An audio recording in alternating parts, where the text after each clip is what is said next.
We live in a world where everyone talks, loudly, constantly, and often without thinking. People rush to defend themselves, over-explain their decisions, and prove their worth to anyone who questions it. But the Stoics understood something timeless. The moment you stop reacting to everything around you, the world begins to react to you instead.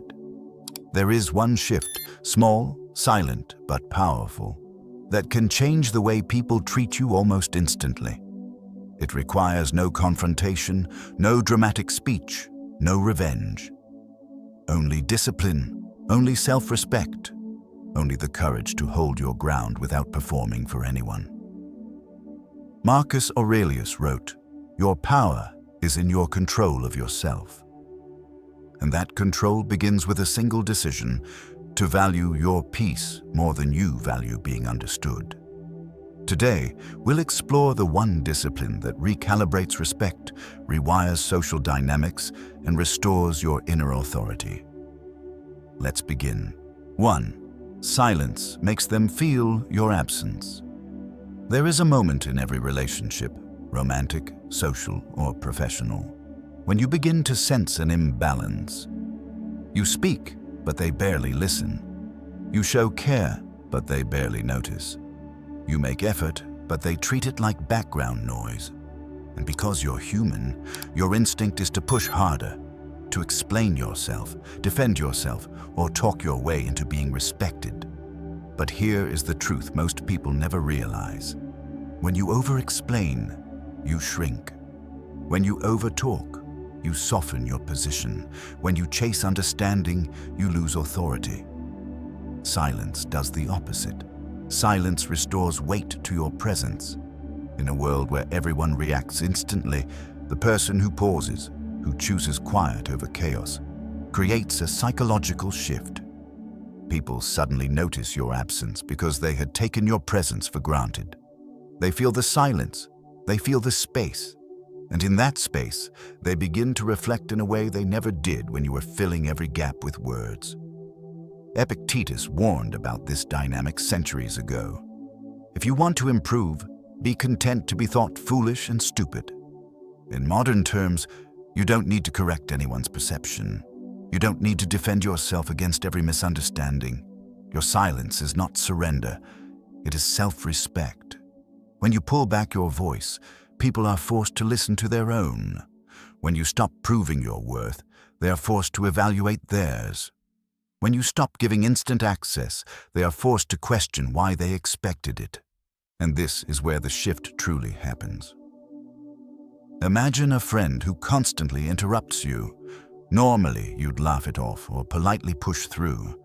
Now imagine instead you simply go quiet, calmly, without attitude. You let the silence sit.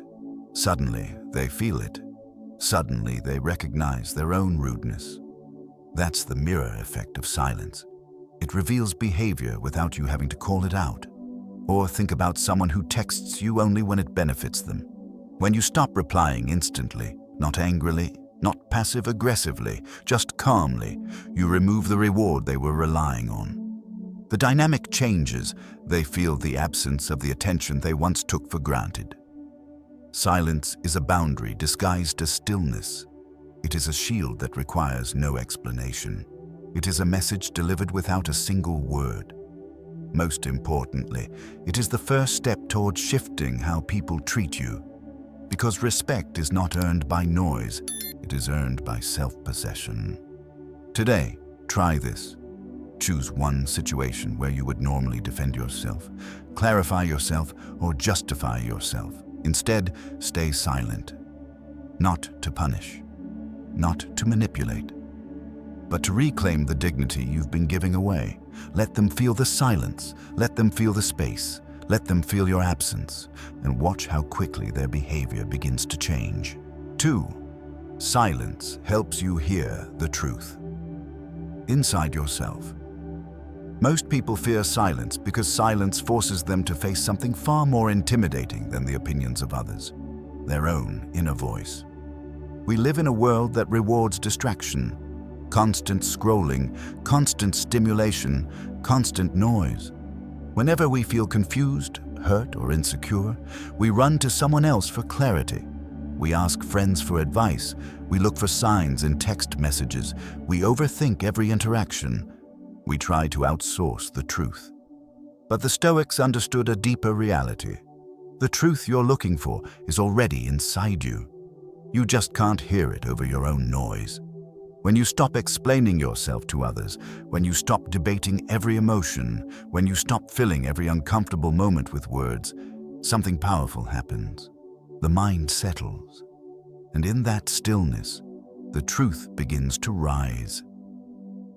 Marcus Aurelius wrote, "If something outside you causes you distress, the pain is not due to the thing itself, but to your judgment of it." Silence is what gives you enough space to examine that judgment instead of reacting automatically. In silence, you start to notice things you ignored before. You hear the tone behind someone's words, you see the patterns behind their actions. You recognize the difference between your fear and your intuition. Noise blurs these distinctions. Silence sharpens them. Think about a moment when someone upset you. Your first reaction might have been to call a friend, rant, or send a long text explaining how you feel. But silence changes the entire sequence. Instead of reacting outward, you turn inward and ask yourself, what emotion is this? Is this pain, ego, fear, or truth? What part of me is asking for attention? This is where real clarity comes from. Silence is not about withdrawing from the world. It's about returning to yourself. When you quiet the external noise, the internal answers become louder. You begin to see what's real, what's exaggerated, what's your responsibility, and what belongs to others. This inner honesty is uncomfortable, but it is transformative. Maybe you realize someone wasn't disrespecting you. You were overextending yourself. Maybe you realize you weren't ignored. You were expecting too much. Maybe you realize the situation isn't complicated. You are just afraid to accept the truth. Silence gives you the courage to admit what you already know. Here is a simple practice. The next time you feel triggered, misunderstood, or emotionally charged, don't say anything. Don't explain. Don't defend. Don't seek advice. Take 1 minute to breathe and write down 3 truths. 1. What actually happened? 2. How it made you feel? 3. What part of this is within your control? This tiny ritual reveals more wisdom than hours of talking ever could. Silence is not passive. Silence is intentional. Silence is the doorway to understanding yourself without interference, without justification, without noise. And once you understand yourself, the world can no longer confuse you.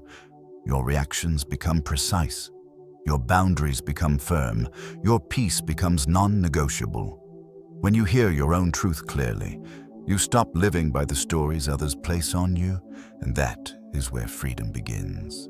3. Begging for closure is self-betrayal.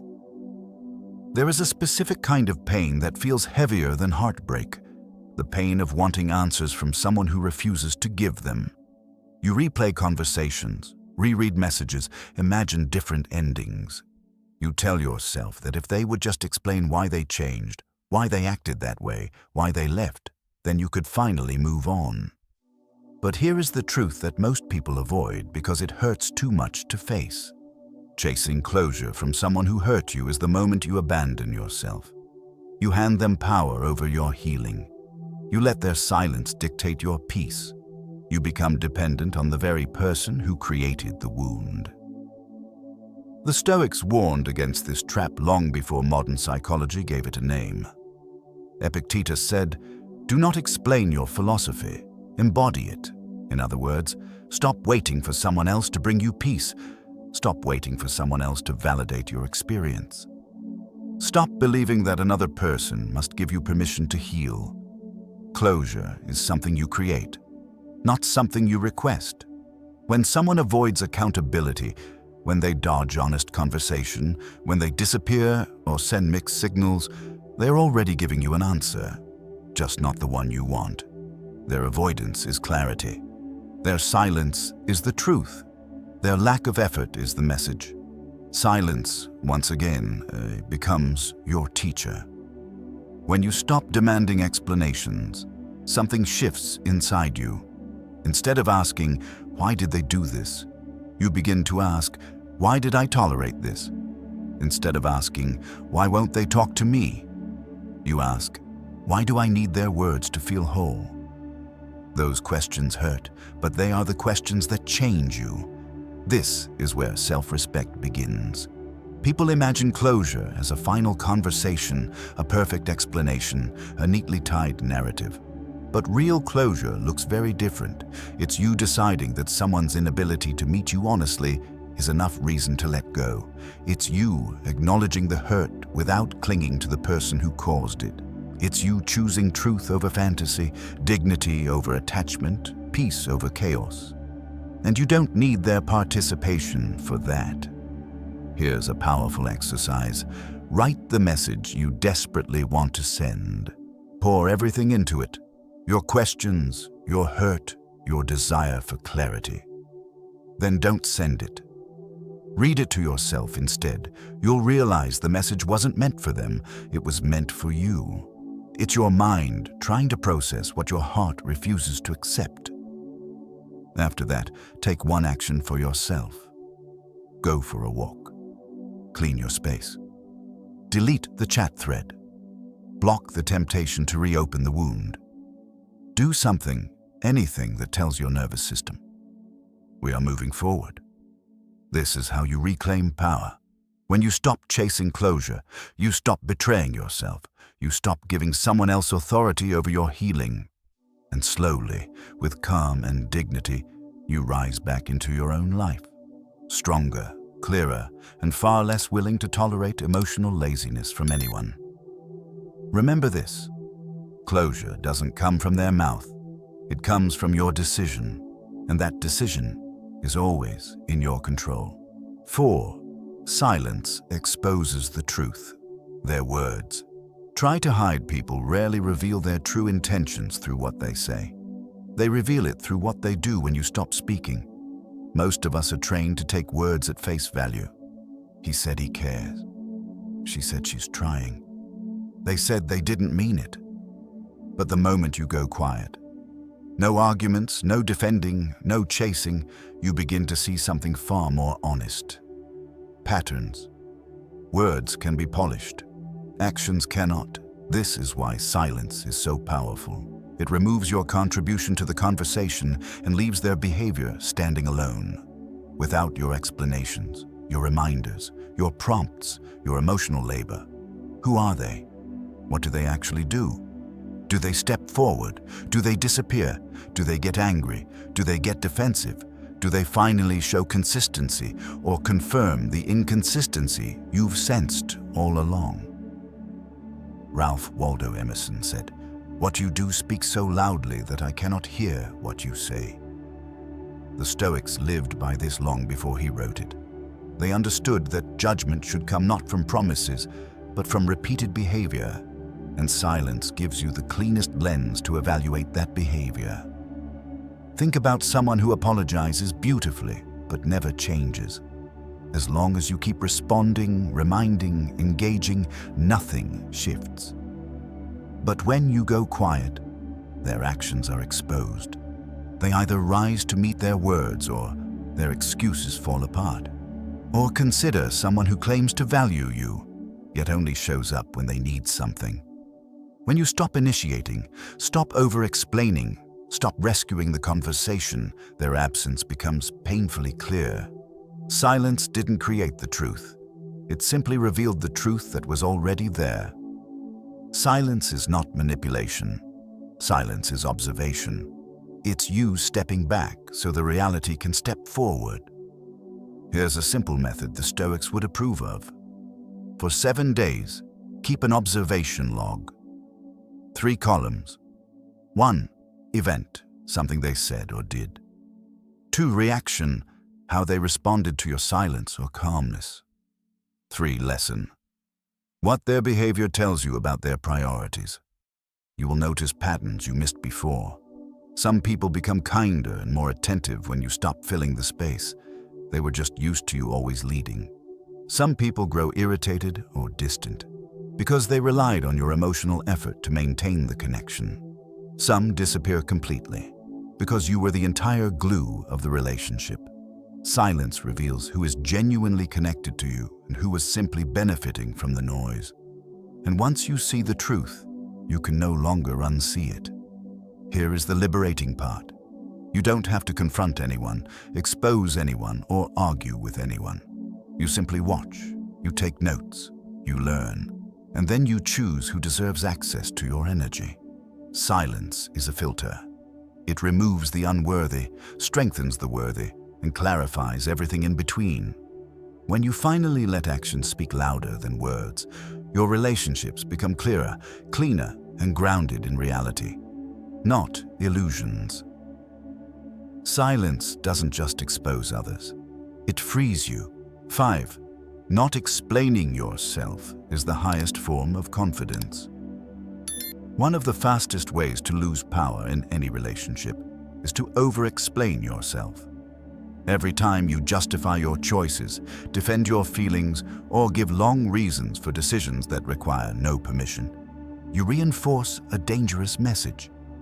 Your approval matters more than my self-respect. But confidence, real confidence, is quiet. It doesn't defend, it doesn't perform, it doesn't audition for acceptance. The Stoics understood this deeply. Marcus Aurelius wrote that a person who lives in alignment with their values has nothing left to prove. When your intentions, actions, and character match, you don't need to convince anyone of anything.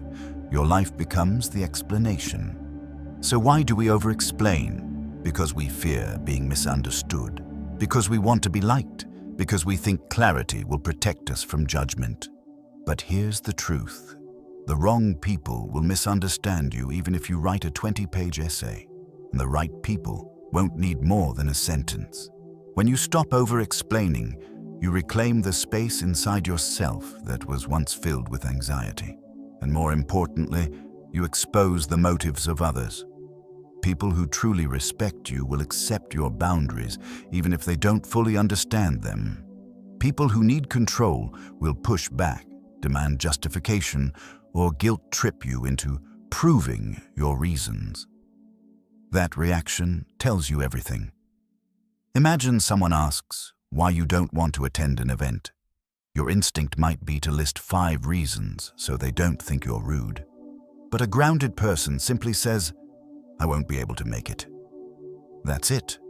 Short, calm, clear. No apologies, no novel-length explanations. The simplicity of that sentence communicates self-respect more loudly than any speech. Or imagine setting a boundary, like, "I'm not comfortable discussing that." The insecure version of you would follow up with explanations, backstory, and apologies. But the confident version just stops there, and silence fills the rest. This is how you teach others where your lines are. Not through arguments, not through emotional labor, but through clarity without justification. Not explaining yourself also protects your energy. When you stop giving people access to your internal reasoning, you stop inviting them to debate your choices. They cannot twist your words, question your motives, or manipulate your explanations because you didn't give them any. The most powerful boundaries are the ones delivered in a single sentence. Here are a few examples that communicate strength without hostility. "I'm not available. That doesn't work for me. I'm choosing something different. I'm not discussing that. I've made my decision." Short, neutral, final. At first, using these phrases feels uncomfortable. You'll feel the urge to explain, soften, or add "because" to the end. That urge is old conditioning, the part of you that learned to earn acceptance by oversharing. But with practice, silence becomes natural. You stop narrating your life to people who haven't earned that kind of access. And something incredible happens. People begin to respect you more. Not because you demanded it, but because your boundaries became undeniable. When you no longer justify your choices, you show the world that your decisions come from values, not insecurity. And that kind of confidence quietly reshapes every relationship in your life. 6. Detachment in silence is the lesson they never forget.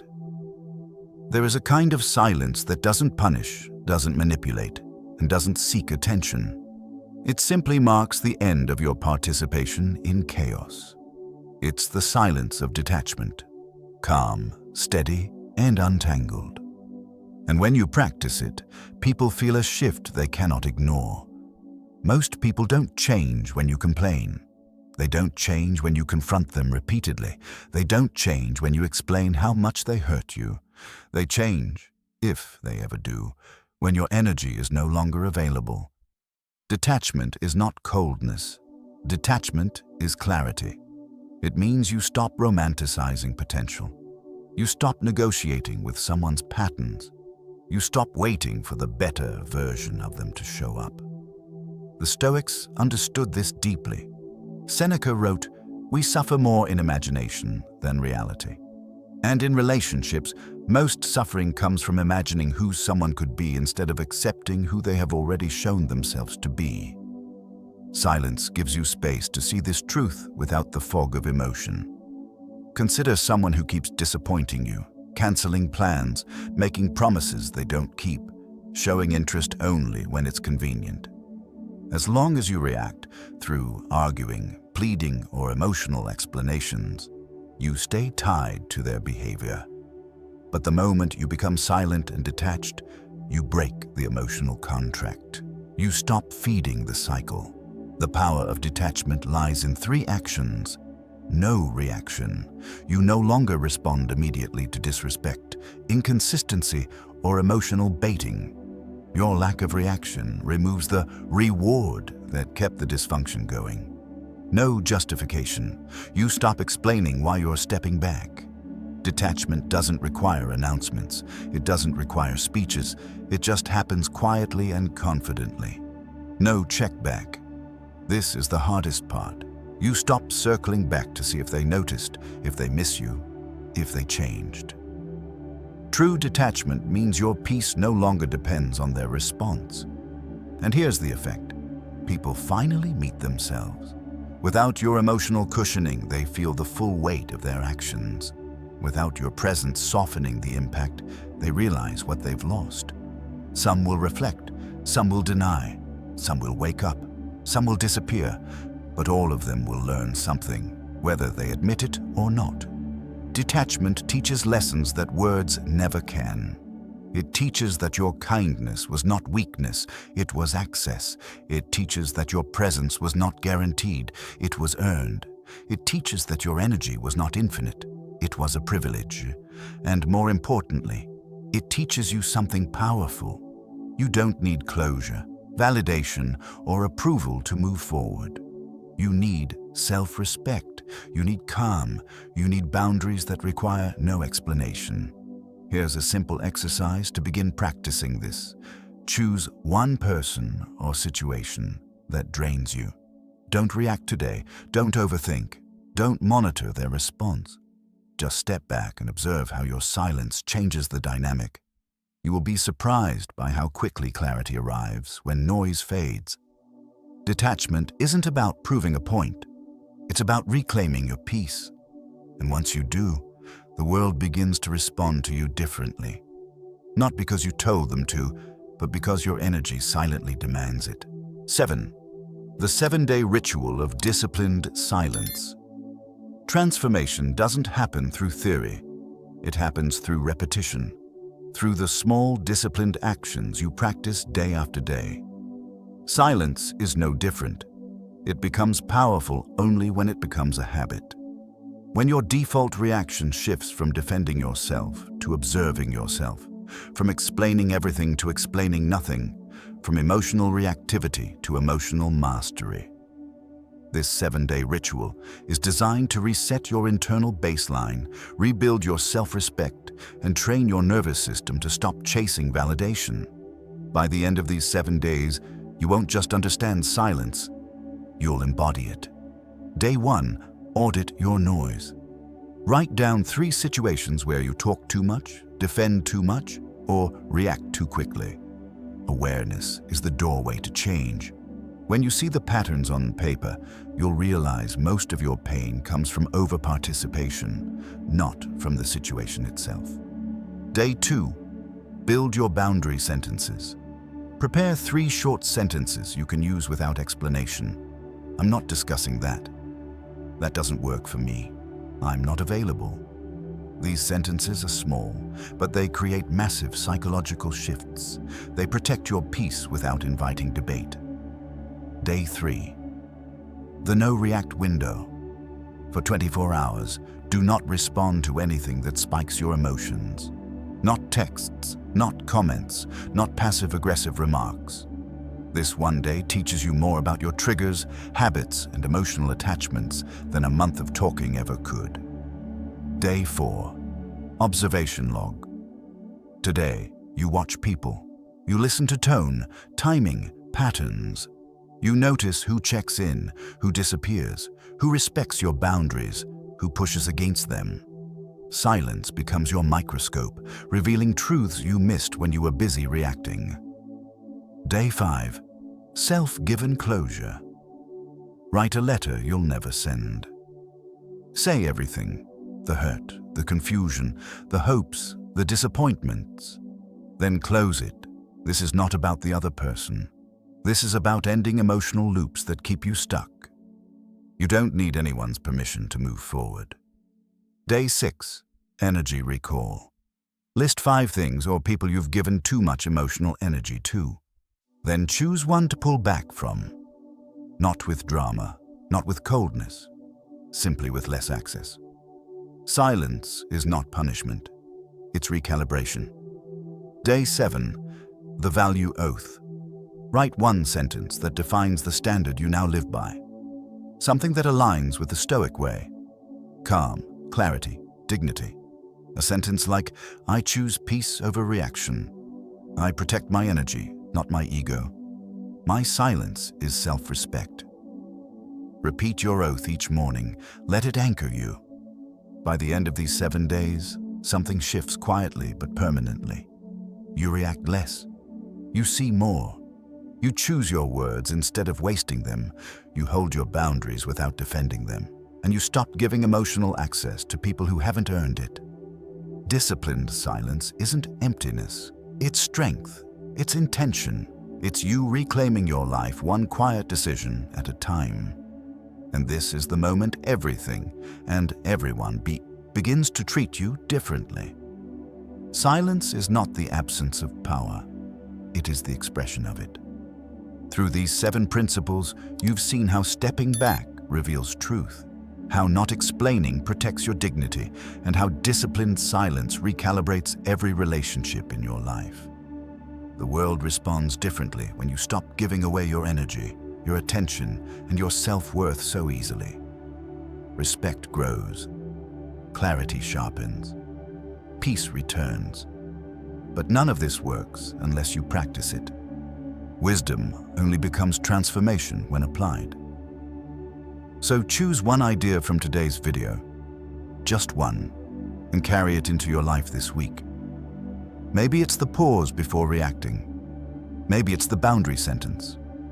Maybe it's the quiet detachment that frees your mind. Whatever you choose, do it consistently. Thank you for spending this time strengthening your inner world. If this message helped you see yourself more clearly, consider liking the video, sharing your reflections, and subscribing for more Stoic guidance. And remember, your silence isn't empty. It's a declaration of self-respect, and the world will adjust to it.